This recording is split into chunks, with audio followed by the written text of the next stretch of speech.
നമസ്കാരം. കാലത്തിൻ്റെ അതിവേഗ യാത്രക്കിടയിൽ കാണാതെ പോകുന്ന ജീവിത കാഴ്ചകൾ, ഒറ്റപ്പെടലിലും വേദനയിലും ആശ്വാസമായി എത്തുന്ന പ്രതീക്ഷയുടെ ഒരു തരി വെളിച്ചം. ആ വെളിച്ചത്തിനായി കാത്തിരിക്കുന്നവരുടെ ജീവിത കാഴ്ചകളുമായി ഈ ലക്കം കാഴ്ചയ്ക്കപ്പുറം തുടങ്ങുന്നു.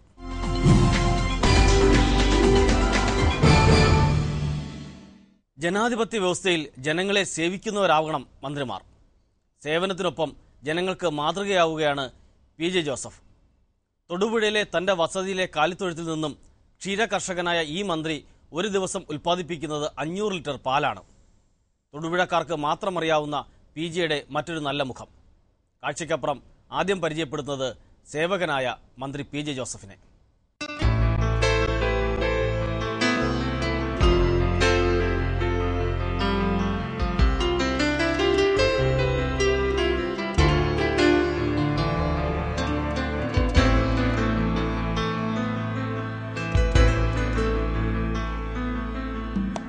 മന്ത്രി എന്ന നിലയിലുള്ള തിരക്കുകൾക്കിടയിലും ജലവിഭവ വകുപ്പ് മന്ത്രി പി ജെ ജോസഫ് കാർഷിക കേരളത്തിന് മാതൃകയാവുകയാണ്. ഒരു ഹൈടെക് ഡയറി ഫാമിനേക്കാൾ മികച്ചതാണ് ജോസഫിന്റെ തൊടുപുഴയിലെ വീട്ടിലെ കാലിത്തൊഴുത്ത്. HF, Sunandini, Swiss brown, jersey, jersey HF തുടങ്ങി നിരവധി സങ്കരയിനം പശുക്കൾ ഇവിടെയുണ്ട്.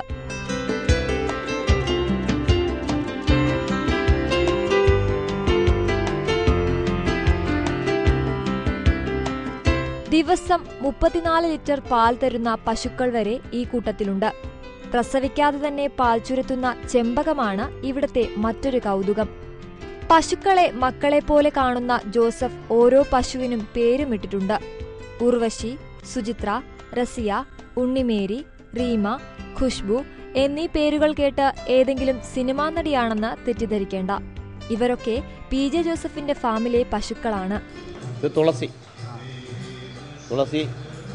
ഞങ്ങളുടെ നല്ല പശുക്കളിലൊന്നാണ്. ഐശ്വര്യ 25 ആദ്യത്തെ പ്രസവത്തിന് തന്നെ 25 ലിറ്റർ പാലുണ്ട്. അത് രണ്ടാമത്തെ പ്രസവം ഒരു 35 ലിറ്റർ ആവും. അത് 40 ലിറ്റർ വരെ വരും അവള്. ഇത് റസിയ ഇവിടെ ഉണ്ടായ കിടാവാ. ഇവിടെ ഉണ്ടായി വളർത്തിയതാണ്.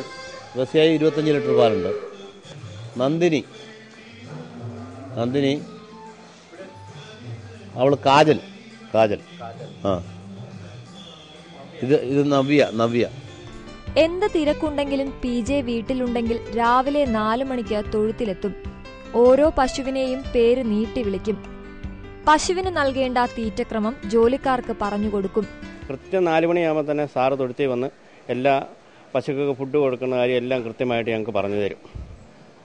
അങ്ങനെ പോകുന്നു. അത് കഴിഞ്ഞ് കൃത്യം 6 മണിക്ക് കറവ തീരുന്നു. അതിനുശേഷം ക്ലീൻ ചെയ്തതിന് ശേഷം പശുക്കൾക്ക് പച്ചപ്പുല്ല് ഇട്ട് കൊടുക്കുന്നു.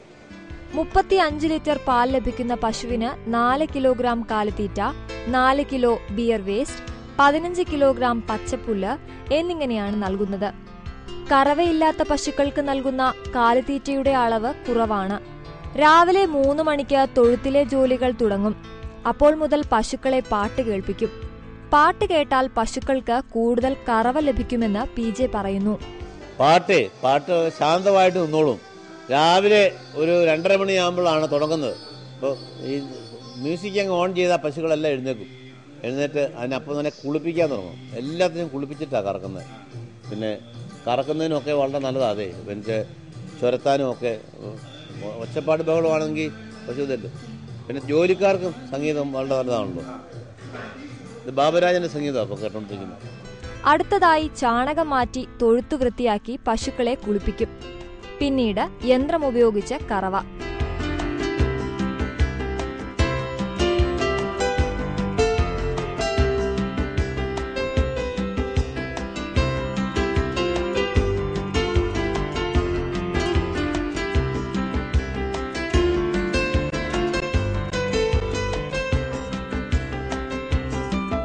വീട്ടിലേക്ക് ഏതു പശുവിന്റെ പാൽ നൽകണമെന്നും പി ജെ നിർദ്ദേശിക്കും. ബാക്കി പാൽ പ്രമുഖ ആയുർവേദ മരുന്ന് നിർമ്മാതാക്കളായ ധന്വന്തരി, നാഗാർജുന തുടങ്ങിയ സ്ഥാപനങ്ങൾക്ക് നൽകുന്നു. 500 ലിറ്റർ പാലാണ് ദിവസേന ഉൽപ്പാദിപ്പിക്കുന്നത്. ഇവിടെ 500 ലിറ്റർ പാലായിരിക്കും ഇപ്പോൾ ഒരു ദിവസത്തേക്ക്.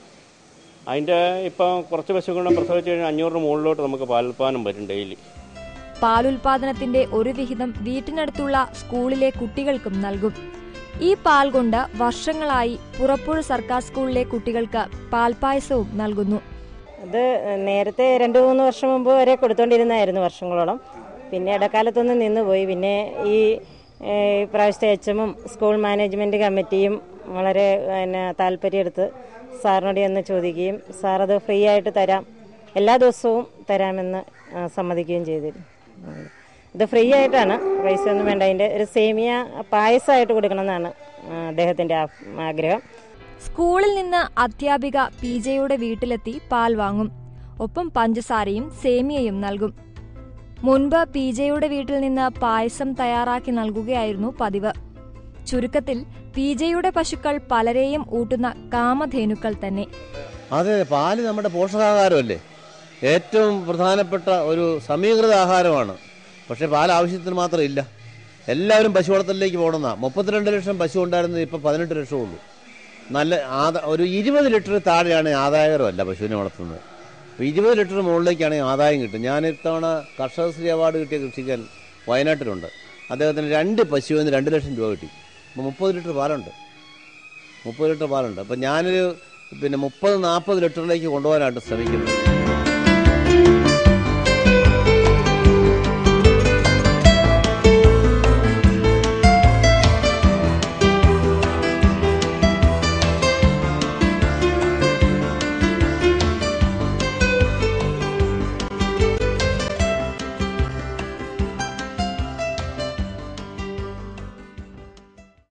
സംഗീതത്തെ ഏറെ സ്നേഹിക്കുന്ന മന്ത്രി PJയ്ക്ക് പശുക്കളോടുള്ള ഈ സ്നേഹം ഇതുവരെ അറിഞ്ഞിട്ടില്ലാത്തവരിലേക്ക് എത്തിക്കാൻ സാധിച്ചെങ്കിൽ കാഴ്ചയ്ക്കപ്പുറത്തിന്റെ കർമ്മം പൂർത്തിയായി. ഒപ്പം ഉൽപ്പാദിപ്പിക്കുന്ന പാല് പാൽപായസമായി സർക്കാർ സ്കൂളിലെ കുട്ടികൾക്ക് നൽകുന്ന മന്ത്രി PJയ്ക്ക് എല്ലാവിധമായ ആശംസകളും. ഒരു സിനിമാ സീൻ അറമ്പറ്റിയ കഥയാണ് കാഴ്ചയ്ക്കപ്പുറത്തിൽ ഇനി. വെള്ളാനകളുടെ നാട് എന്ന ചിത്രത്തിൽ റോഡ് റോളർ മതിൽ തകർക്കുന്ന രംഗം ചിത്രീകരിച്ചത് കോഴിക്കോട് കമ്മിളിപ്പറമ്പത്ത് വീട്ടിലാണ്. അതിനുശേഷം നിരവധി തവണ ഇത് യഥാർത്ഥമായി സംഭവിച്ചത് കോഴിക്കോട് സ്വദേശി വിവേകാനന്ദന്റെ കുടുംബത്തിന് ചില്ലറ നഷ്ടങ്ങളൊന്നുമല്ല വരുത്തിവച്ചത്. എണ്ണമറ്റ വാഹനാപകടങ്ങളിൽ കമ്പിളിപ്പറമ്പത്ത് വീടിന്റെ മതിൽക്കെട്ട് പലതവണ നിലംപരിശായി. എന്റെ തൊഴിലാളികൾക്ക് നല്ല പോഷകാഹാരം കൊടുക്കണമെന്ന് എനിക്ക് വലിയ നിർബന്ധമാണ്. അവരെ ഞാൻ ഹോട്ടലിലേക്ക് ഒന്നും അയക്കാറില്ല. അരിയും സാമാനങ്ങളും പാത്രങ്ങളും ഒക്കെ റെഡി ആയിട്ടുണ്ട്. അടുപ്പ് കൂട്ടാൻ ഒരിടം വൈകിപ്പോയി. എന്റെ സൂപ്പർവൈസർ ഒന്ന് ചോദിച്ചപ്പോ ചേച്ചി സമ്മതിച്ചില്ലെന്ന് പറഞ്ഞു. ചേട്ടൻ ഇവിടെ ഇല്ല. എന്നെ ഒരു അനിയനായി കണക്കാക്കിയിട്ട് ഇന്ന് ഒരു ദിവസത്തേക്ക് ചേച്ചി സമ്മതിക്കണം. നേരത്തിന് ആഹാരം കഴിച്ചില്ലെങ്കിൽ പാവം എന്റെ തൊഴിലാളികൾ വാടിപ്പോവും. ഒരേ 1 മണിക്കൂർ പ്ലീസ്. മോഹൻലാൽ, ശോഭന എന്നിവരെ കേന്ദ്ര കഥാപാത്രങ്ങളാക്കി മണിയൻപിള്ള രാജുവിന്റെ നിർമ്മാണത്തിൽ പ്രിയദർശൻ സംവിധാനം ചെയ്ത ചിത്രമാണ് വെള്ളാനകളുടെ നാട്. റോഡുകളുടെയും കെട്ടിടങ്ങളുടെയും നിർമ്മാണത്തിൽ കോൺട്രാക്ടർമാരും ഉദ്യോഗസ്ഥ വൃന്ദവും നടത്തുന്ന ക്രമക്കേടുകളെ ആക്ഷേപഹാസ്യത്തിലൂടെ വരച്ചുകാട്ടുകയായിരുന്നു തിരക്കഥാകൃത്തായ ശ്രീനിവാസൻ. 1988 പുറത്തിറങ്ങിയ സിനിമയിലെ നിരവധി രംഗങ്ങൾ ചിത്രീകരിച്ചത് കോഴിക്കോട്ട് ചുങ്കം മീഞ്ചന്ത മിനി ബൈപ്പാസിൽ PK ശിവാനന്ദന്റെ ഉടമസ്ഥതയിലുള്ള കമ്മിളിപ്പറമ്പത്ത് വീട്ടിലാണ്. ഈ വീട്ടിലേക്ക് നിയന്ത്രണം വിട്ട റോഡ് റോളർ ഇടിച്ചു കയറുന്നത് ചിത്രത്തിലെ പ്രധാന രംഗമാണ്. ഡ്രൈവിംഗ് സീറ്റിലിരുന്ന കുതിരവട്ടം പപ്പുവിന് റോഡ് റോളർ നിർത്താനാവാതെ മതിൽക്കെട്ട് തകരുന്നതാണ് രംഗം.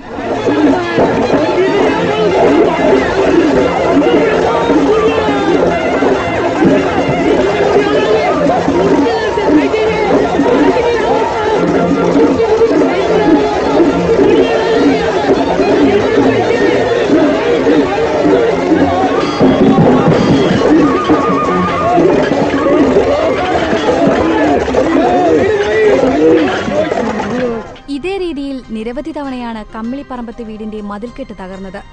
ഒരു വ്യത്യാസം മാത്രം, പിന്നീടൊരിക്കലും റോഡ് റോളർ ആയിരുന്നില്ല. ഗ്യാസ് ടാങ്കറും ചരക്ക് ലോറിയും ബസ്സും കാറും ബൈക്കുകളുമായിരുന്നു. ഇവിടെ നടന്ന എണ്ണമറ്റ വാഹനാപകടങ്ങളിൽ നിരവധി പേർക്ക് ഗുരുതരമായി പരിക്കേറ്റു. രാത്രികാലങ്ങളിലാണ് അപകടങ്ങൾ ഉണ്ടാവുന്നത്. ഇറക്കവും വളവും ഒന്നിക്കുന്നതാണ് പ്രധാന കാരണം. മതിൽക്കെട്ട് തകർത്ത് വാഹനങ്ങൾ വീട്ടുമുറ്റത്തെത്തും. പലതവണ പുനർനിർമ്മിച്ചെങ്കിലും ദിവസങ്ങൾ പിന്നിടുമ്പോഴേക്കും ഏതെങ്കിലും വാഹനങ്ങൾ ഇടിച്ചു തകർക്കും. ഒടുവിൽ ചെങ്കല്ലിന് പകരം പാറയിൽ മതിൽ കെട്ടി. 3 മാസങ്ങൾക്ക് മുമ്പ് ചരക്ക് ലോറികൾ കൂട്ടിയിടിച്ചുണ്ടായ അപകടത്തിൽ അതും തകർന്നു. അതോടെ ഈ കുടുംബം മതിൽ കെട്ടുന്ന പരിപാടി അവസാനിപ്പിച്ചു. ഓരോ തവണ മതിൽക്കെട്ട് തകരുമ്പോഴും തുച്ഛമായ നഷ്ടപരിഹാരമാണ് ശിവാനന്ദന്റെ കുടുംബത്തിന് ലഭിക്കുന്നത്. വീണ്ടും മതിൽ കെട്ടാൻ തുക തികയില്ല. ഇത് കെട്ടുന്ന പ്രശ്നമല്ല, ഇത് കെട്ടുന്ന ആളെ പൈസ പോവുക, അതായത് കെട്ടേണ്ട പൈസ പോകും. പിന്നെ വണ്ടിക്കാർ വന്ന് ഇടിക്കുകയാണ്. പക്ഷെ എന്നാലും നമ്മൾ ഫസ്റ്റ് എയ്ഡ് ചെയ്യുന്നുള്ള രീതിയിൽ ഓരോ പൈസ നമ്മൾ ആലോചിക്കുന്നത് കാര്യങ്ങൾ നടക്കുക നമ്മൾ ചെയ്തു കൊടുക്കും. ഇല്ല, വളരെ കുറവാണ്. 1-2 പ്രാവശ്യം ചില്ലറ പൈസ കിട്ടിയിട്ടുണ്ട്. അത് ഞങ്ങൾ കുറ്റമായിട്ട് പറയില്ല, എന്നാലും ശരി കാര്യങ്ങൾ നടക്കട്ടെ. ഇനി അപകടങ്ങൾ കുറയ്ക്കാനുള്ള സംവിധാനം സർക്കാരിൻ്റെ 5 പ്രാവശ്യം അങ്ങോട്ട് വരും 5 പ്രാവശ്യം ഇങ്ങേര് മാത്രം പൈസ കൊടുത്തിട്ട് കിട്ടിയിട്ടുണ്ട്. ഇതാ 3 സ്വന്തം 5 തവണ കിട്ടിയിട്ടുണ്ട്. ഇത് ലാസ്റ്റ് ടൈം. ഇനി വേണമെങ്കിൽ ആ പുല്ലൊന്ന് പറിച്ചാൽ കരികല്ല് മാത്രമായിട്ട് കിട്ടിയിട്ടുണ്ട്. ഇതാ കാണിച്ചത്. വെളിച്ചക്കുറവും സൈൻ ബോർഡിന്റെ അഭാവവും അപകടങ്ങൾ വർദ്ധിപ്പിക്കുകയാണ്. ഇറക്കമായതിനാൽ വളവ് ശ്രദ്ധിക്കപ്പെടാതെ പോകും. വെളിച്ചം ഒത്തിരി കുറവുണ്ട്. പിന്നെ ഇലക്ട്രിസിറ്റി ബോർഡിനെ കുറ്റം പറയില്ല, എല്ലാ സ്ഥലത്തും അവർക്ക് വെളിച്ചെത്തിക്കാനും പറ്റുന്നില്ല. എന്നാലും ശരി, ഒരു വെളിച്ചം കിട്ടിയിരുന്നെങ്കിൽ കുറച്ചുകൂടി അപകടം കുറയ്ക്കാതെ. കാരണം രാത്രി ബൈക്കാരെ ഒരു വീഴ്ചകൾ, ഇത് ചെറിയ കുഴിയാണ്, അതും കൂടി കുറയ്ക്കാനുള്ള സംവിധാനം വെളിച്ചം ഉണ്ടെങ്കിൽ കുറയ്ക്കായിരുന്നു. അപകട വളവ് നിവർത്താൻ നേരത്തെ കോർപ്പറേഷൻ നടപടികൾ ആരംഭിച്ചിരുന്നു. എന്നാൽ അതെവിടെയും എത്തിയില്ല. ചെമ്മീൻ, ഓട്ടോ തുടങ്ങിയ ചിത്രങ്ങളുടെ ഷൂട്ടിങ്ങിനും ഈ വീടും പരിസരവും ഉപയോഗിച്ചിരുന്നു. എന്നാൽ വെള്ളാനകളുടെ നാട്ടിലെ ഈ രംഗം അതുപോലെ പരിണമിക്കുന്നതാണ് ഈ കുടുംബത്തിന് വിനയായത്. ആ ഒരു വാക്ക് പോലും അറം പറ്റിയ മാതിരി തന്നെയാണ് ഈ ഫാമിലി. അന്നൊരു സിനിമ ഷൂട്ടിങ്ങിന് വേണ്ടി മാത്രമാണ് വീട് വിട്ടുകൊടുത്തത്. പക്ഷെ അന്ന് സംഭവിച്ച കാര്യങ്ങൾ ഇവരുടെ ജീവിതത്തിൽ യാഥാർത്ഥ്യമായിക്കൊണ്ടിരിക്കുക എന്നും. അതൊരു അടിയന്തര പ്രാധാന്യത്തോടെ ലൈറ്റ്, സൈൻ ബോർഡ് സംവിധാനങ്ങൾ ഒരുക്കിയില്ലെങ്കിൽ സ്ഥിതി തുടർന്നും വഷളാകും. കുതിരവട്ടം പപ്പുവിന്റെ ഈ വാക്കുകൾ അധികൃതർ ഓർക്കുന്നത് നല്ലതാണ്.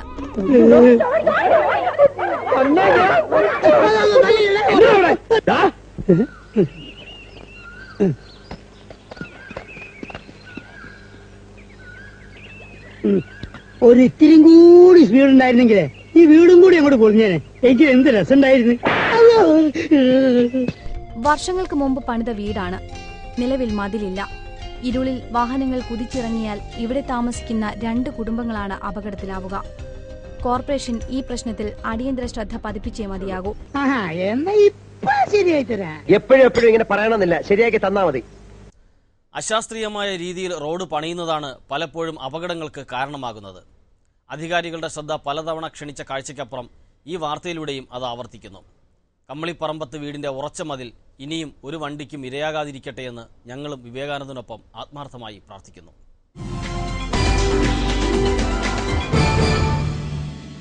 ഓണത്തിനി 1 മാസം മാത്രം. നാട്ടിൻപുറങ്ങളിൽ ഓണത്തോടനുബന്ധിച്ച് വിളയിക്കാറുള്ള കൃഷിവിഭവങ്ങൾ വിളവെടുപ്പിന് പാകമായി തുടങ്ങി. മലബാറിലെ പ്രമുഖ വാഴകൃഷി വ്യാപാരിയായ പാലറ കുഞ്ഞ് ഹാജിയുടെ വാഴകൃഷിയിൽ ഇത്തവണയും 100 മേനി വിളവെടുപ്പ്. സ്വർണ്ണമുഖി എന്ന് വാഴക്കുലയ്ക്ക് നൽകിയ പേര് ഈ കർഷകൻ ഇത്തവണ ഓമനത്വമുള്ള കൈരളി എന്നാക്കി മാറ്റിയിട്ടുണ്ട്. കുഞ്ഞ് ഹാജിയുടെ വാഴകൃഷി കാഴ്ചകൾ കാണാം ഇനി.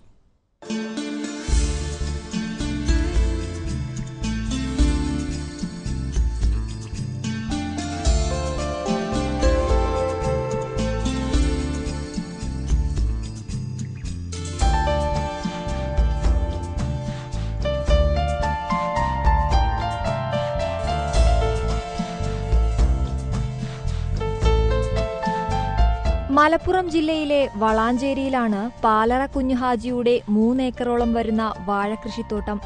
കഴിഞ്ഞ 15 വർഷത്തോളമായി ഇദ്ദേഹത്തിന്റെ പ്രധാന കൃഷിയും ഇക്കാണുന്ന വാഴകൾ തന്നെയാണ്.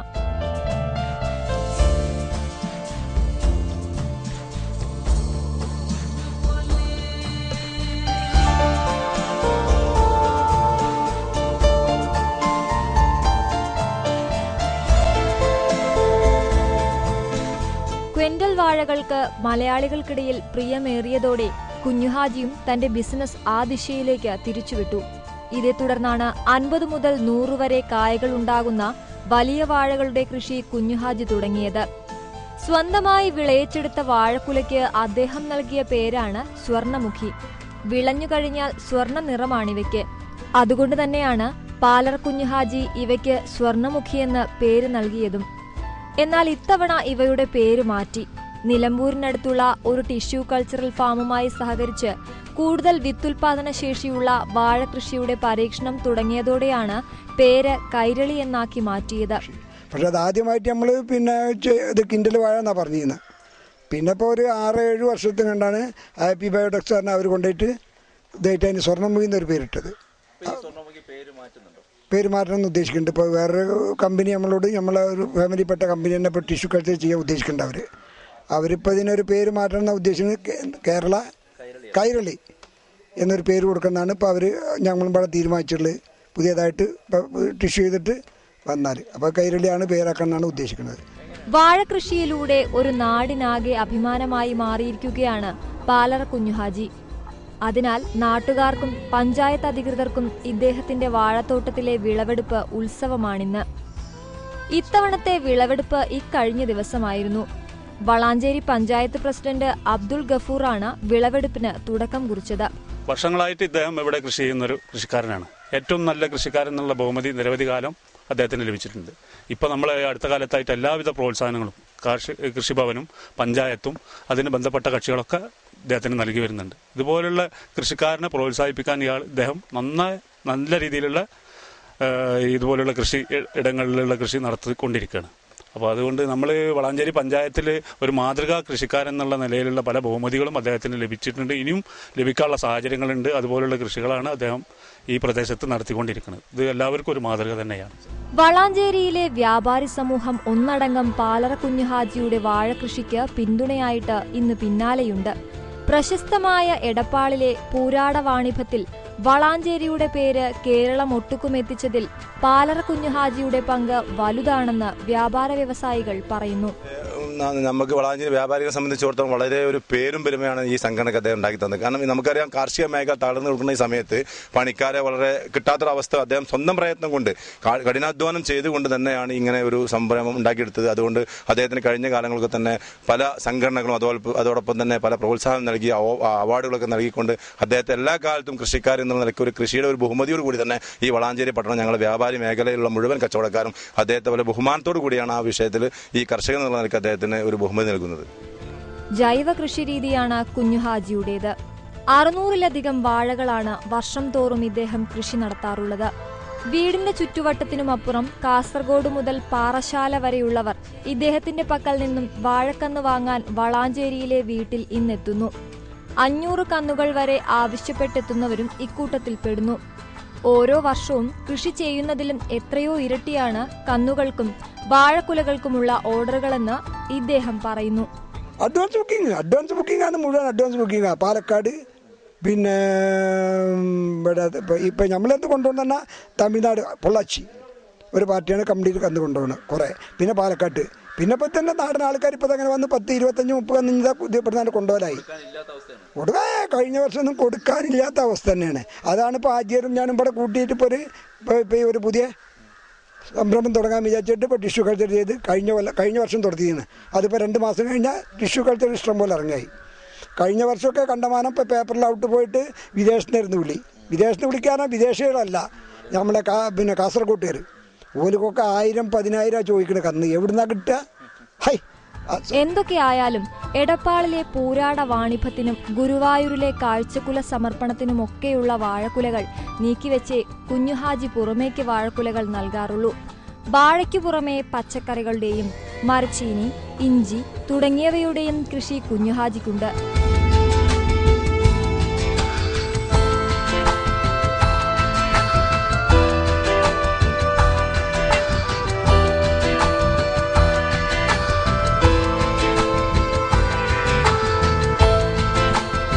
മക്കളെല്ലാം പുതുതലമുറയുടെ വിവിധ ബിസിനസ് രംഗങ്ങളിൽ സജീവമായതിനാൽ കൃഷിപ്പണിയോട് താൽപര്യം കാണിക്കാറില്ല.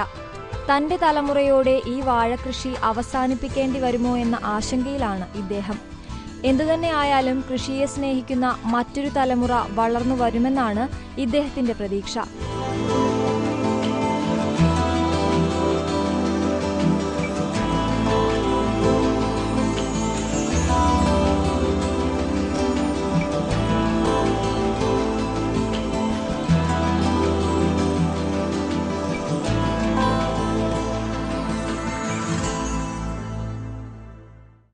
കൃഷിയെ സ്നേഹിക്കുന്ന കുഞ്ഞു ഹാജിയുടെ പ്രവർത്തനങ്ങൾ പുതിയ തലമുറയ്ക്ക് പ്രചോദനമാണ്. കൃഷിയെ തൊട്ടറിയുന്ന മറ്റൊരു തലമുറ വളർന്നു വരുമെന്നാണ് കാഴ്ചയ്ക്കപ്പുറത്തിൻ്റെയും പ്രതീക്ഷ. സ്വർണ്ണമുഖിയിലൂടെ കൈരളി സമ്മാനിച്ച പാലറ കുഞ്ഞുഹാജിക്ക് ഞങ്ങളുടെ അഭിനന്ദനങ്ങൾ.